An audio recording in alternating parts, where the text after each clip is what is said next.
Il y a longtemps, dans la paisible vallée de Sereno, résidait un moine. Sage et compatissant, au cœur de la tradition bouddhiste, sa réputation était fondée sur sa profonde capacité à décrypter la psychologie humaine et son habileté à guider les individus vers la sagesse et la sérénité. Un jour, un homme abattu et perturbé arriva au monastère où le moine avait élu domicile. Cet homme portait en lui une histoire de trahison répétée tout au long de sa vie, ce qui avait entraîné de nombreux revers financiers et relationnels. Cette expérience lui avait laissé un sentiment de méfiance, car il avait du mal à comprendre les véritables intentions des gens. Cela le conduisait souvent à subir des pertes et à affronter des problèmes en interprétant de manière erronée les intentions d'autrui. Les larmes aux yeux, l'homme partagea son triste récit avec le moine, disant « Seigneur, je vous demande de l'aide. Je me sens perdu et accablé par mon incapacité à décoder les pensées des gens autour de moi. Ma confiance en autrui est affaiblie, ce qui engendre des défis et des déceptions. Je vous prie de m'indiquer un chemin pour surmonter cela. » Le moine sourit avec bienveillance et répondit « Je comprends votre détresse, mon ami. En effet, naviguer dans les complexités des interactions humaines est un défi. Cependant, je vais partager des méthodes qui vous aideront à cultiver une compréhension plus profonde des autres et à agir avec discernement. » Ensuite, le moine partagea cette façon de comprendre instantanément n'importe quel individu à travers le langage corporel. La première est la posture. La posture de quelqu'un est le reflet de sa confiance en soi et de son courage. Rester droit indique de la confiance en soi et une morale élevée, tandis qu'une posture courbée peut révéler un manque de confiance et de vulnérabilité. La deuxième sont les expressions faciales et le langage corporel. Les incohérences dans le contact visuel, l'agitation ou l'évitement de certains sujets peuvent suggérer des mensonges. Des gestes défensifs, comme croiser les bras, peuvent aussi indiquer de la malhonnêteté.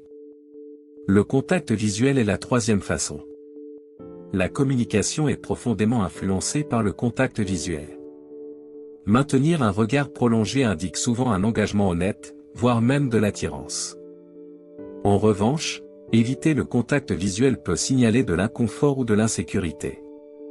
La quatrième sont les expressions dans le regard. Au-delà du contact visuel, les expressions dans les yeux révèlent des émotions authentiques. Des yeux brillants peuvent refléter de l'enthousiasme, tandis que des yeux tombants et fatigués peuvent suggérer de la tristesse ou du découragement. La cinquième est la communication verbale. La façon dont quelqu'un parle des autres peut fournir des indices cruciaux sur sa propre essence. Les compliments et les paroles aimables indiquent souvent une personne décente. En revanche, les critiques et les commérages pointent souvent vers quelqu'un ayant des tendances manipulateurs. Le sourire est la sixième façon.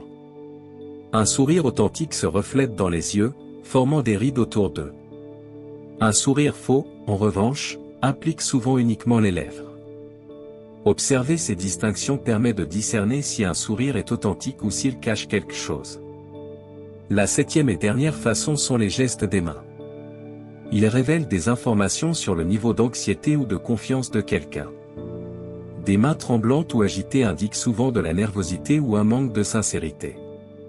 Le moine encouragea également l'homme à faire confiance à son intuition, à cultiver l'empathie et la compassion, à pratiquer la méditation de pleine conscience et à chercher de l'aide en cas de besoin. L'homme suivit ses enseignements avec dévouement, développant avec le temps une compréhension plus profonde des personnes qui l'entouraient, ainsi que de lui-même. Le fardeau constant de la méfiance disparut et ses relations prospérèrent dans l'honnêteté et l'authenticité. Ainsi, si vous aussi souhaitez apprendre à décoder les pensées des gens et améliorer vos relations, il est essentiel d'adopter ces principes. Cela enrichira non seulement votre compréhension des personnes autour de vous, mais contribuera également à un environnement plus sain et harmonieux dans vos interactions quotidiennes. À mesure que vos connexions se renforcent et s'épanouissent, vous récolterez les fruits de relations enrichissantes et authentiques, basées sur la confiance, l'empathie et l'authenticité. Si cette parabole a touché votre cœur, nous vous invitons à vous abonner et à activer les notifications pour recevoir davantage d'histoires de ce genre. Merci beaucoup pour votre attention, passez une excellente journée et à bientôt.